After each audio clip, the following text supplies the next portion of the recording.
Pressure में विजयी होके निकले, तो आप कुछ हमें मार्गदर्शन करिए। Thank you Mrs Wankhede. और डॉक्टर विनीत वानखेड़े ने भी जो फैक्ट्स बताए हैं वो बहुत इंपॉर्टेंट है, हमको प्रिकॉशंस लेते रहने हैं। डॉक्टर उमा बच्छाव ने भी बहुत अच्छी तरीके से बताया कि घर का सिचुएशन क्या है, पेरेंट्स और बच्चे किस दौर से गुजर रहे हैं, क्या क्या चेंजेस आए हैं। तो अभी तक देखा गया कि हम लोग सब लोग कोई ना कोई तो रोल परफॉर्म करते हैं। एक ही व्यक्ति अलग अलग रोल्स परफॉर्म करते हैं। जैसे कोई व्यक्ति है जो सर्विस करता है, तो मनी अर्नर है जो, तो वही पिताजी का भी रोल करता है, वही लड़के का भी रोल करता है, वो हस्बैंड का भी रोल करता है। वैसे ही वाइफ भी अलग अलग रोल्स करते हैं। तो ये जो रोल्स है ये काफी हद तक डिफाइन हो चुके थे, तय हो चुके थे इसके पहले। लेकिन जब से लॉकडाउन खुला है, लॉकडाउन लगा है, तब से जो bread winner of the family है, जो कमाने वाला है, वो भी घर पे है, जो किचन संभालते हैं वो भी घर पे है, बच्चे भी घर पे है। तो एक तरीके से जो एक शिकायत थी कि आपको हमारे लिए वक्त नहीं है, या बच्चों की तरफ देखने के लिए वक्त नहीं है, या सबको एक दूसरे के लिए वक्त नहीं है, तो एक तरीके से ये एक सुनहरा मौका भी है कि इस पूरे फैमिली को एक दूसरे के लिए वक्त देने का मौका भी मिला है।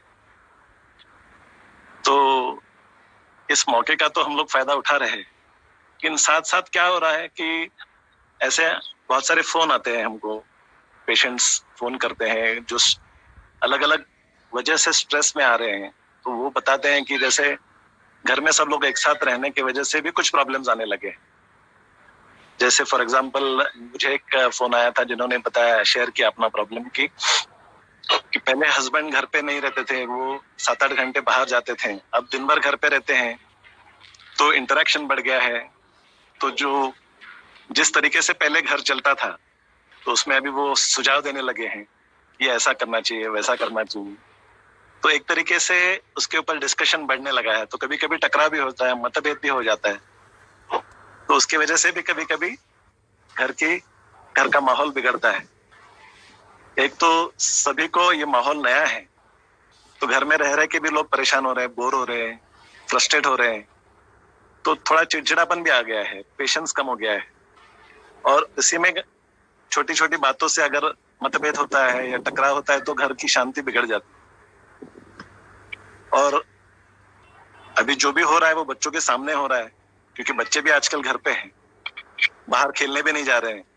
तो बच्चे देख रहे हैं, बच्चे निरीक्षण करते रहते हैं, बच्चे सुन रहे हैं। वो भले खेल रहे हैं लेकिन फिर भी वो बैकग्राउंड में सुनते हैं क्या चल रहा है, क्या चर्चा चल रही है। और बच्चे देख देख कर अनुकरण भी करते हैं।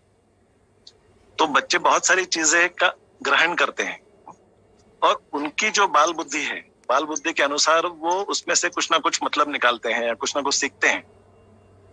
तो इस तरीके से बच्चों पर भी इन चीजों का असर पड़ रहा है। तो ऐसा भी हो रहा है कि साथ में वक्त मिल रहा है तो उसका भी मजा ले रहे हैं, एक दूसरे के साथ गपशप हो रही है, बातें हो रही है, एक दूसरे के साथ वक्त बिता रहे हैं, खेल रहे हैं, गप्पे मार रहे हैं, साथ में एक्टिविटीज कर रहे हैं।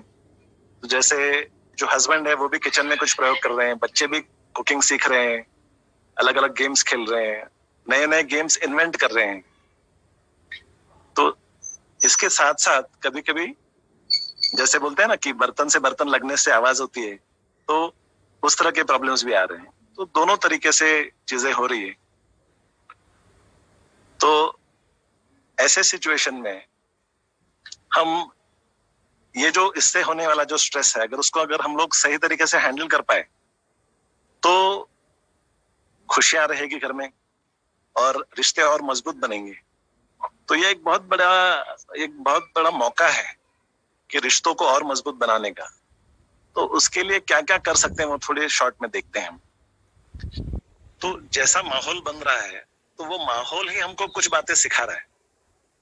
जैसे मैं एक एग्जांपल देता हूँ कि जैसे हम लोग खुद पर नियंत्रण पा रहे हैं, तो लॉकडाउन की वजह से बहुत सारे रेस्ट्रिक्शंस आ गए हैं कि ये नहीं करना है, वो नहीं करना है, बाहर नहीं जाना है।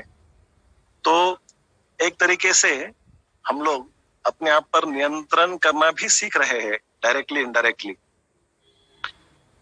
तो जैसे हम लोग इंतजार कर रहे हैं कि अभी अगला अनाउंसमेंट क्या होगा, कि लॉकडाउन खुलेगा या पार्शियली खुलेगा, या क्या सरकार हमको बताएंगे कि आगे क्या करना है, कैसे करना है। तो हम लोग उस दिन का बेताबी से इंतजार कर रहे हैं। तो जैसे इसको हम लोग कहते हैं कि हम लोग पेशेंस रखना सीख रहे हैं, हम लोग कोऑपरेट करना सीख रहे हैं, पेशेंस रखना सीख रहे हैं। और जिसको हम लोग बोलते हैं कि एक तरीके से हमें जो चीजें पसंद है वो अभी नहीं कर पा रहे हैं, तो ठीक है, बाद में करेंगे। तो एक तरीके से हम लोग इसको बोलते हैं कि डिलेड ग्रेटिफिकेशन भी हम लोग सीख रहे हैं।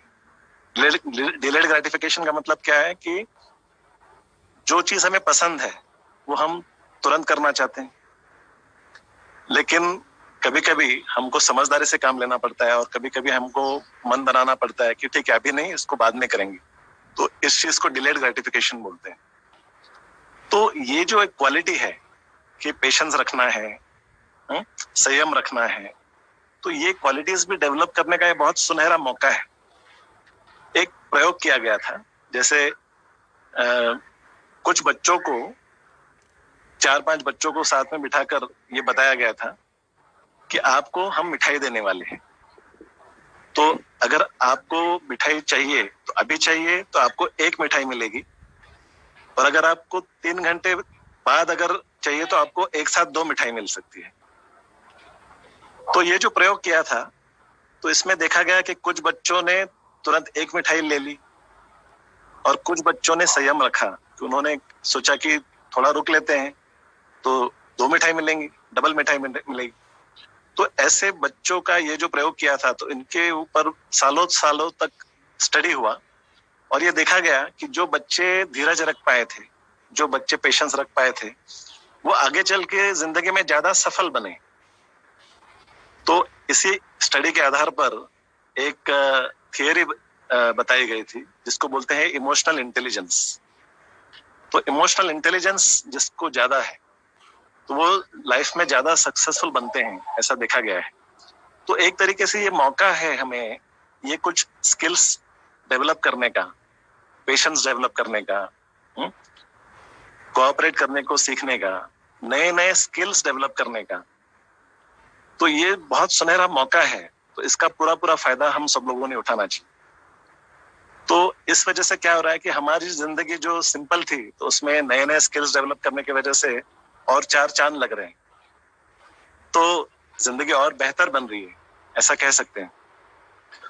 तो इसी जिंदगी को बेहतर क्या बनाते हैं, जो रिश्ते हैं हमारे जिंदगी में, वो हमारे रिश्ते जो है वो जिंदगी को और बेहतर बनाते हैं। तो जैसे मैंने पहले कहा कि थोड़ा रिश्तों में भी कभी कभी टकराव आने लगता है, तो ऐसे सिचुएशन में हम लोग क्या कर सकते हैं। तो जो टकराव आते हैं तो उनसे अगर हमें उसको फेस करना है, टकरावों को अच्छी तरीके से हैंडल करना है, तो क्या कर सकते हैं, तो उसके बारे में मैं कुछ बातें बताऊंगा आपको। तो जैसे अभी बातचीत बढ़ रही है तो मतभेद भी बढ़ते हैं, क्योंकि 2 लोग एक जैसा तो सोच नहीं सकते हैं, तो कुछ मत अलग रहते हैं, कुछ बातों में मतभेद होता है। तो कभी कभी वो मतभेद जो है वो कभी कभी झगड़े में परिवर्तित हो जाता है। तो ये जो मतभेद है ये कैसे टाल सकते हैं हम लोग। तो हमें सिर्फ हमारा मत मानना है ऐसा नहीं है, हमें सुनने की जो कला है उसको भी विकसित करना है। अक्सर क्या होता है कि जब चर्चा होती है तो हर इंसान को एक जल्दबाजी हो जाती है कि अपना जो मत है उसको बताने की जल्दबाजी हो जाती है। तो उस जल्दबाजी में जो सुनने की जो कला है उस पर असर पड़ता है। तो उसी वजह से क्या होता है कि जो सामने वाला जो बोल रहा है वो पूरी तरह से हम समझ नहीं पाते हैं। तो कभी कभी हम लोग क्या करते हैं कि हम लोग गृहित धर लेते हैं, कि उसको ये कहना है और हम हमारी बात कहना शुरू कर देते हैं। तो ये जो है इसके लिए अवेयर रहना है, इसके लिए हमको जागरूक रहना है कि हमको ऐसा नहीं करना है। हमें शांति से ध्यानपूर्वक सामने वाले को सुनने की कला डेवलप करनी है। तो उससे क्या होता है, अक्सर हम लोग ध्यान से अगर सुने तो सामने वाले की बात हमको और अच्छी तरीके से समझ में आती है, और जो गैर समझ है, जो गलत फहमियां जो है वो कम होते हैं। तो अक्सर ऐसा भी होता है कि अगर जब सामने वाला कुछ बात बोलता है तो हमको लगता है कि वो हमारा जो मत है उसको चैलेंज कर रहा है, तो हम लोग कभी कभी डिफेंसिव हो जाते हैं। तो डिफेंसिव होने की वजह से क्या होता है कि फिर वो जो चर्चा है वो झगड़े में भी कभी कभी परिवर्तित हो जाती है। तो डिफेंसिव होने की जरूरत नहीं है, थोड़ा पेशेंस रखने की जरूरत है।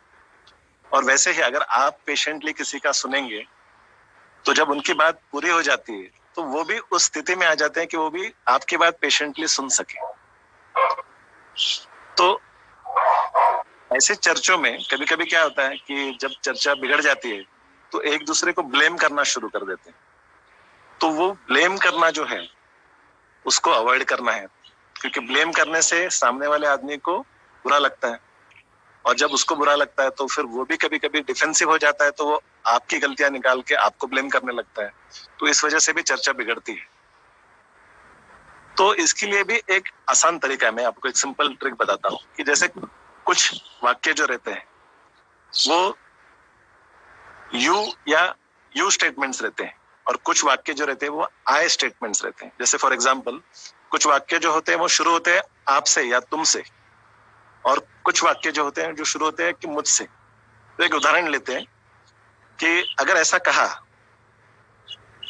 कि तुम मेरा सुन के ही नहीं लेते, तुम हमेशा ऐसा करते हो, तुम मेरा सुन के ही नहीं लेते, ऐसा अगर कहेंगे तो सामने वाले आदमी को कैसे लगेगा? उसको ऐसा लगेगा कि उसके ऊपर आरोप कर रहे हैं। पर यही वाक्य अगर हम लोग बदल के अगर ऐसा कहें कि मुझे जो कहना है अगर आप ध्यान से सुनेंगे तो मुझे भी समाधान मिलेगा, आपको भी बात समझ में आ जाएगी। तो कहना वही है, लेकिन अलग तरीके से कहने से कभी कभी जो टकराव है वो कम हो जाता है, जो बातचीत है उसमें वो झगड़े में परिवर्तित होने के बजाय चर्चे में परिवर्तित रहती है। तो जैसे तुम ऐसा कर रहे हो, तुम वैसा कर रहे हो, तो ये जो है ब्लेम करने का सुर है इसमें। उसके जगह पे अगर आप कहेंगे, आप शेयर करेंगे कि मुझे कैसे लग रहा है, मुझे ऐसे लगा, मुझे बुरा लगा, मुझे डर लगा। तो जब आप ऐसा कुछ कहते हैं तो सामने वाला आदमी भी समझ सकता है कि आपको क्या हो रहा है, तो अपने आप भी आत्म परीक्षण करके समझ सकते हैं कि मुझे क्या नहीं करना चाहिए।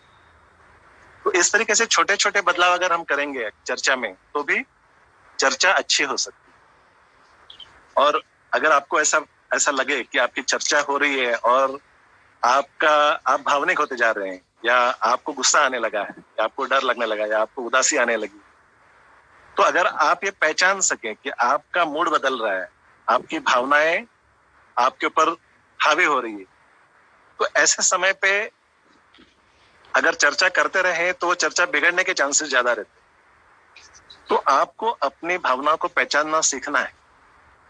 अगर आपको लगा कि आपको गुस्सा आ रहा है तो हो सकता है कि गुस्से में आप ऐसा कुछ कह दे कि आपके सामने जो व्यक्ति है उसको आप हर्ट कर दे, और हर्ट करने से या ना तो कोई आपका पॉइंट प्रूव होने वाला है, ना तो कोई इसमें से सामने वाला आदमी सीखने वाला है। अक्सर ऐसा होता है कि जो हर्ट हो जाता है वो दूसरे को और हर्ट करता है, तो बात बिगड़ जाती है। तो दोनों में से जिसको भी ऐसा एहसास हो जाए कि ये बात बिगड़ रही है, बातचीत जो है वो बिगड़ रही है और ज्यादा इमोशनली ड्रिवन हो रही है, तो एक टेक्निक हम लोग बताते हैं कि जैसे टाइम प्लीज बोलते हैं या टाइम आउट बोलते हैं। तो बचपन में हम लोग खेलते थे ना, पकड़ा पकड़ी खेलते थे, तो भागते भागते थक जाते थे, तो रुक के टाइम प्लीज बोलते थे, थोड़ा सांस लेते थे और फिर भागना शुरू करते थे। तो वही हमको अभी भी कर सकते हैं हम लोग। तो जिसके ध्यान में आ जाए कि बात बिगड़ रही है तो वो टाइम प्लीज कॉल आउट कर सकता है। और टाइम प्लीज बोलने के बाद ये पहले ही तय होना चाहिए कि जब टाइम प्लीज होता है तो उसको रिस्पेक्ट करना चाहिए, तो उस टाइम पे वो चर्चा रोक देनी चाहिए। और अगर चर्चा बिगड़ रही है तो चर्चा रोकने के बाद में दोनों को दूसरे रूम में चले जाना है। थोड़ा शांत होने के बाद हो सकता है वही चर्चा आप और अच्छे तरीके से कर पाए। या कभी कभी ऐसा भी कर सकते हैं कि चर्चा करते वक्त अगर बात बार बार बिगड़ रही है और आपको आपकी पूरी बात बताने का मौका नहीं मिल रहा है, बीच में वो आपकी बात काट रहे हैं, तो ऐसे टाइम पे कभी कभी घर में भी आप लेटर लिख के भी आपकी बात रख सकते हैं। लेटर लिख के अगर आप आपकी बात रखते हैं तो उसका फायदा क्या है कि अगर आपके समझो 4 मुद्दे हैं, जो 4 मुद्दे अगर आप पूरी तरह से अगर सामने वाले आदमी को बताएं तो उसको पूरी बात समझ में आ जाएगी। लेकिन चर्चा करते वक्त क्या होता है कि पहले मुद्दे में ही झगड़ा हो जाता है तो बाकी 2 या 3 मुद्दे रह जाते हैं। तो जब आप लिख के कम्युनिकेट करते हैं एक दूसरे के साथ तो आप अपनी बात पूरी तरह से रख सकते हैं। और आपको थोड़ा समय को एक बार लिख लें, बाद में उसको फिर फेयर करें, तो उसमें कुछ चेंजेस करें और फिर बाद में फाइनल करके उसको अगर हम आपके क्लोज व्यक्ति को अगर वो लेटर दें तो हो सकता है वो आपको ज्यादा अच्छी तरीके से समझ सके। तो ये भी कुछ टेक्निक, बहुत सिंपल और इजी टेक्निक है जो घर के घर में आप अच्छी चर्चा करने के लिए और अच्छे रिश्ते बनाने के लिए इस्तेमाल कर सकते हैं। तो कम्युनिकेशन थ्रू लेटर्स घर के घर में भी, तो उसका भी आप प्रयोग कर सकते हैं। तो ऐसे छोटी छोटी चीजें करके आप अपने रिश्ते और सुधार सकते हैं और इस तरीके से रिश्तों में से भी आपको बहुत सारा समाधान मिल सकता है, आपको खुशियां मिल सकती हैं। और जैसे मैंने पहले भी कहा कि जैसे आप संवाद रखते हैं, आप चर्चा करते हैं, तो बच्चे देख रहे हैं, वो भी उसी तरीके से सीखते हैं, है ना। जैसे अगर आपको एहसास हो गया कि आपसे कोई गलती हो गई, आपने कुछ ज्यादा कह दिया, आपने दूसरे आदमी को हर्ट कर दिया है, और जब आपको एहसास होता है और अगर आप जाके सॉरी बोलते हैं तो बच्चे भी सीखते हैं कि अरे सॉरी बोलने में कोई कमी नहीं है, कोई आदमी हार नहीं जाता है सॉरी बोलने से। तो अगर आप भी इस तरीके से जागरूक रह के, एहसास रख के, एक दूसरे की फीलिंग्स का ख्याल रख के अगर आप सॉरी बोल सकते हैं, अगर आपने कुछ गलती किया है या अगर सामने वाले ने कुछ गलती किया है, तो अगर आप उसको अगर माफ कर पाते हैं तो इन चीजों से तो रिश्ते बहुत मजबूत बनते हैं। और अगर रिश्ते अच्छे बनते हैं, रिश्ते मजबूत बनते हैं, तो घर में खुशियां आती। तो इसी तरीके से आप सिर्फ अपने ही घर में खुशियां नहीं ला रहे हैं, लेकिन आप अपने अगले पीढ़ी को भी तैयार कर रहे हैं कि कैसे सिचुएशंस हैंडल करनी है। अगर कोई कॉन्फ्लिक्ट होता है या कोई वाद होता है तो उसको कैसे हैंडल करना है, अपने मन को कैसे हैंडल करना है, अपनी भावनाओं को कैसे हैंडल करना है, अपनी बातें कैसे रखनी है। तो इस तरीके से आप उदाहरण से भी अपने नेक्स्ट जनरेशन को, अपने बच्चों को आप सिखा सकते हैं कि अच्छी जिंदगी कैसे जीनी। तो इस तरीके से ऐसी छोटी छोटी बातों का अगर आप ख्याल रखेंगे तो आप एक खुशहाल जिंदगी जी सकेंगे। तो यही कुछ मुद्दे थे जो मुझे आज आपसे इस बातचीत में रखने थे। तो मैं सोचता हूँ कि अगर आपके मन में भी कुछ सवाल हो तो उसके लिए भी थोड़ा समय देना चाहिए। तो मैं मिसेस वानखेड़े को कहूंगा कि आप आगे सूत्र अपने हाथ में ले लें। Thank you very much sir. मेरे ख्याल से ये बहुत ज़रूरी है कि हम संवाद कैसे करें, क्योंकि कई बार बच्चे जो है हम देखते हैं कि वो बड़े वाले सेंटेंस बोलते हैं स्कूल में आके, जिसका अर्थ उन्हें मालूम नहीं रहता है। मतलब उन्होंने वो सिर्फ सेंटेंस किसी को बोलते सुना रहता है, और निश्चित रूप से जब घर के लोगों की भाषा बदल जाएगी तो ये जो बच्चा जो एक नन्हा सा बेल नीचे, मैं तो बोलती हूँ एक बड़े झाड़ के नीचे एक बेल उगरा है, उस तरह से ये बच्चे रहते हैं, तो उनको वो सपोर्ट मिलेगा और वो बहुत अच्छे से आगे बढ़ सकते हैं। क्योंकि हम देखते हैं कई बार मतलब सिंपल माँ काम पे जाती है ऑफिस में, और जो माँ काम पे नहीं जाती है वो बच्चों में मैं आपको ऑफिस में बैठ के डिफरेंस बता सकती हूँ। इस तरह से वो शायद उनके जज्बात प्रकट करने को उनके पास शब्द नहीं रहते हैं बच्चों के पास, पर वो महसूस सब चीजें करते हैं। तो आपने जो घर की परिस्थिति बदलने वाले गुरु मंत्र हमको दिए हैं, मुझे मालूम है कि ओएसिस परिवार के लिए वो बहुत ज्यादा रहेगी। और यहाँ पे कुछ मैंने बोला था कि आपको अगर किसी को क्वेश्चंस पूछना है तो पूछ सकते हैं। एक मुझे आपसे पूछना था डॉक्टर आनंद कि ये सब होने के बाद अगर बहुत ज्यादा स्ट्रेस आ रहा है किसी को तो क्या कर सकते हैं? भाई ये हम मुझसे आज ये हैंडल ही नहीं हो पा रहा है, और परिवार तो एक साथ ही है अभी, तो ये तो कोई बोल नहीं सकता कि भाई परिवार मेरा, पर पूरे भीड़ के बीच में अगर कोई अकेला महसूस कर रहा है तो उसने क्या करना चाहिए? जरूर। तो देखिए, दो टाइप की सिचुएशंस रहती हैं। एक तो है कि क्राइसिस हो गया है, कि अभी एक सामने सिचुएशन है जिसको हैंडल करना है, जो स्ट्रेसफुल है, कि अभी आपको तनाव आया है, तो उस समय पे आपको क्या कर सकते हैं। और एक दूसरी सिचुएशन ऐसी होती है कि जो आप अपने आप को तैयार करते हैं, अपने आप को कुछ स्किल्स डेवलप करते हैं, ताकि आगे चल के जब कभी स्ट्रेस आता है तो आप उसको अच्छी तरीके से हैंडल कर सकें। तो पहले तो बात करते हैं कि इमीडिएट क्राइसिस है, अभी इस समय पे आप परेशान हैं, आप तनाव में हैं, तो उस समय पे आप क्या कर सकते हैं। तो अगर पॉसिबल है तो आपको उस समय पे थोड़ा सा ब्रेक लेना चाहिए। अगर पॉसिबल है तो ब्रेक लेना चाहिए। ब्रेक लेने के बाद में टाइम प्लीज करना चाहिए। टाइम प्लीज करना चाहिए, है ना। आप कह सकते हैं कि इस समय पे अगर आप ऐसे शब्दों में कह सकते हैं कि इस समय पे अगर हम और चर्चा करें तो और बात बिगड़ सकती है, या फिर इस समय पे मैं परेशान हूं तो मेरा काम में मन नहीं लग रहा है, तो मैं एक आधे घंटे का ब्रेक लेना चाहता हूँ। जैसे वर्क फ्रॉम होम कर रहे हैं तो आप अपने बॉस को कह सकते हैं कि let me take a break, I am stressed right now, तो I will come back, you know. तो अक्सर ब्रेक लेने से हम वापस एक बार रिचार्ज होके वही सिचुएशन ज्यादा अच्छी तरीके से हैंडल कर सकते हैं। तो ब्रेक जब आप लेते हैं, ब्रेक लेते हैं, तो आप क्या कर सकते हैं। तो जैसे आप कुछ डीप ब्रीदिंग एक्सरसाइजेस कर सकते हैं। तो डीप ब्रीदिंग एक्सरसाइजेस करने की वजह से मन शांत होता है। दूसरा आप क्या कर सकते हैं, देखो मन और शरीर जो है वो कनेक्टेड है।